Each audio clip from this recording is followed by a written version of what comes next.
hi world, and welcome back to Trunkie and Branchie's YouTube channel, the YouTube channel where you are looking into our life and hope to find some wisdom and knowledge to apply in your own. No guarantees that you will find anything, but you're more than welcome to look at our channel and hope to find something. At the very least, I hope that I can enjoy you with some difficulties in pronouncing English words.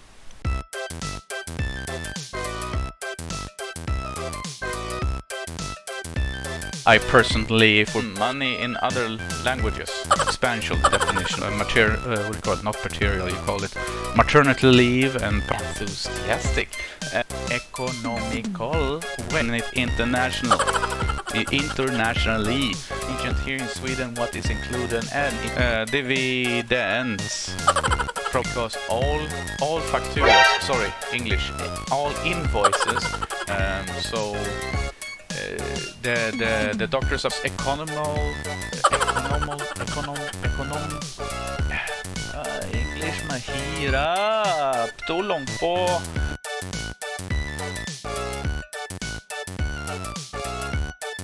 Anyway, a warm welcome. This is an episode about moving to Sweden, and today we're gonna not go into economy, which we've been doing in the first 5 episodes, but we're gonna go into mindset.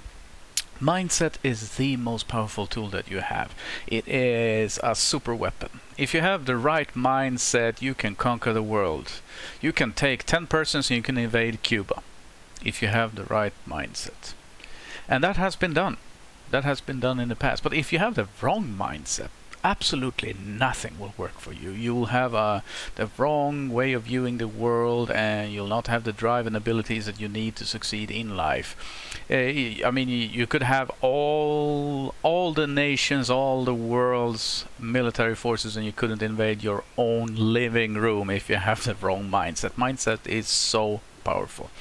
So we're going to talk about 2 negative mindsets that might affect you if you are intending to move to Sweden. And the first one is a Scandinavian phenomenon called Jantelag, particularly strong in Sweden. And we're also gonna look at, I don't have a good word for it, so we're gonna call it the colonial mentality or colonial mindset. We're gonna start with the less destructive of the 2. We're gonna start with Jantelagen. Jantelagen states that your ideas, nothing special.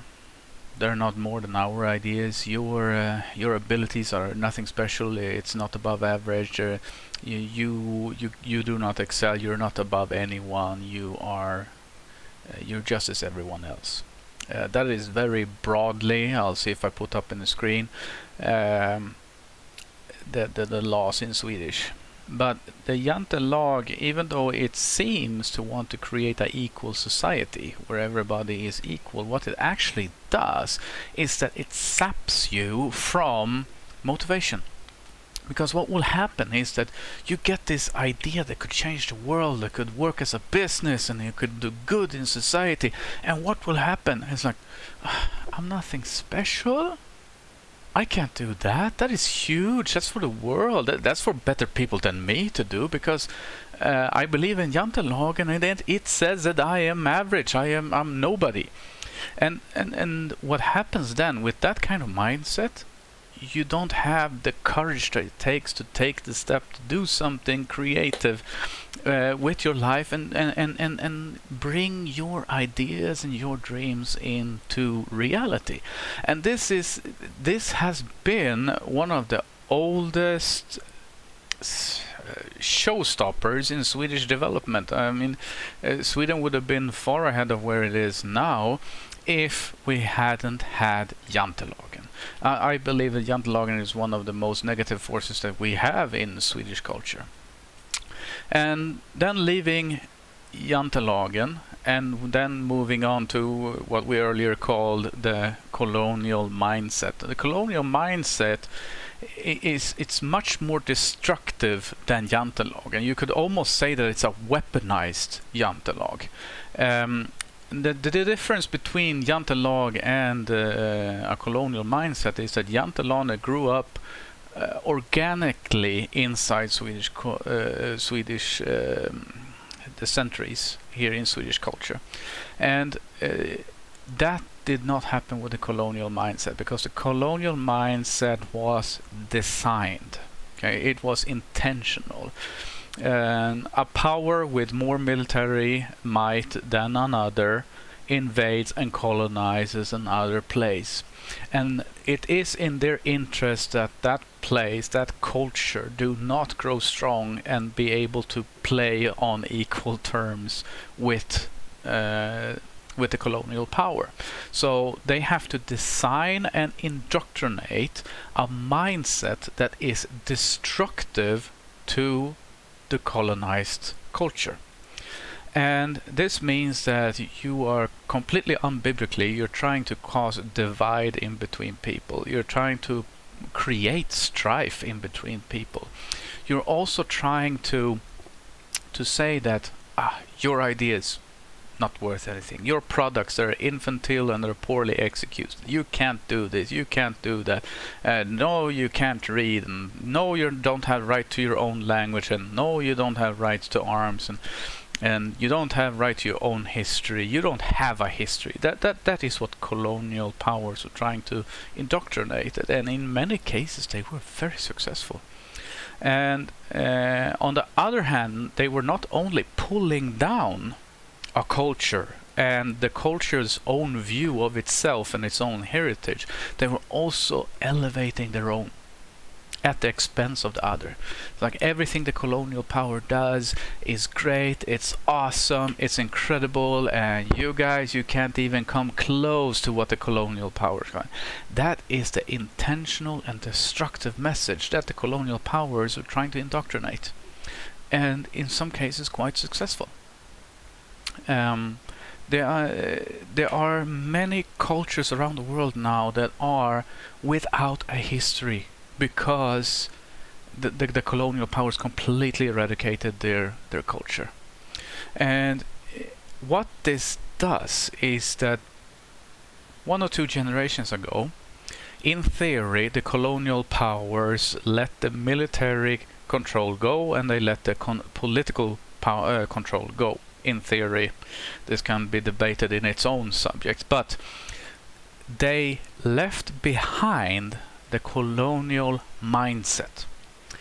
And this is very, very important, because the colonial mindset still today gives the colonial powers advantages. Because, take for example, I worked abroad, and it's very interesting that, say for example, Malawi or Uganda, where I work with humanitarian aid, they don't produce their own history books. It is imported it's imported from the colonial power. So they are still today, two, three, how many generations from the release, they are still dependent on the colonial power.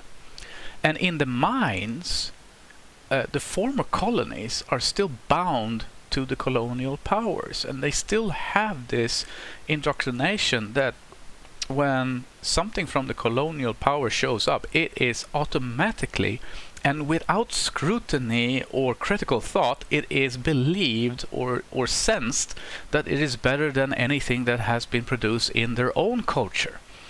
And this is completely false. You have to realize that this is a lie. This is a lie, and it has created unhealthy dependencies and skewed relationships, and how this can let me share a memory. When I was in the Philippines, we went to a lot of lawyers, and we were looking into hiring their services in the case that we were going to move to the Philippines and start businesses in the Philippines. So we went around to different lawyers and we asked them, okay, how much are they going to cost? One particular lawyer really got stuck in my memory, because he gave a price, and that note went to Branchie first, who just like, pss, boom, drop it on the table, no go. And I'm not that good at hiding my reactions, but at times I can have it. But this particular time, it completely broke from me. So I picked up the paper that she had just boom on the table, picked it up, and like, whoa, that is too much. We can't pay that. We can't afford that. And the lawyer said, but sir, you look like $100 million US. How do I look like that? Like white, fat, overweight, and in a suit? In a suit, that's an interesting example. I was business casual because that's how I like to dress. I like a shirt, I like long pants, and that is actually coming from when I grew up in Mozambique. The saying there in Mozambique is that only children have shorts. Only children are barefoot. Now, this is straight off a colonial thing, but it has been so deeply affected me as a child that even if we're having hard-boiled itlog, I will wear long pants, okay? Because if I walk in shorts in public, I will be very, very uncomfortable, because in my mind it has been ingrained to me that shorts are for children. It is not necessarily true, but it is the feeling that I have is like, oh, I'm not being an adult right now. Like, oh, like my legs are showing. That's not proper. That's not proper at all. So I don't dress in shorts in public if I can avoid it. But let's play with this memory that I've just shared with you and say that instead, someone who looks like an Americano or looks like a Spaniard, okay, I don't look like a Spaniard, but looks like someone from a colonial power, instead of someone like that walking into that lawyer's office, a Filipino comes in, dressed exactly the same way. Do you think that that person would get the same offer? Do you think that that person would get the same comments about their clothing?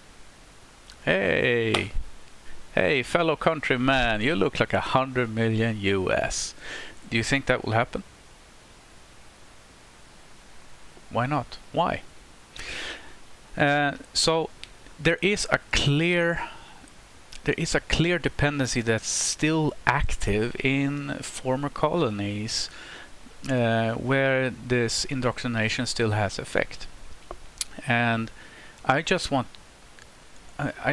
to get rid of that, because just because someone from a former colonial power is involved in a project, it doesn't mean that the project is successful.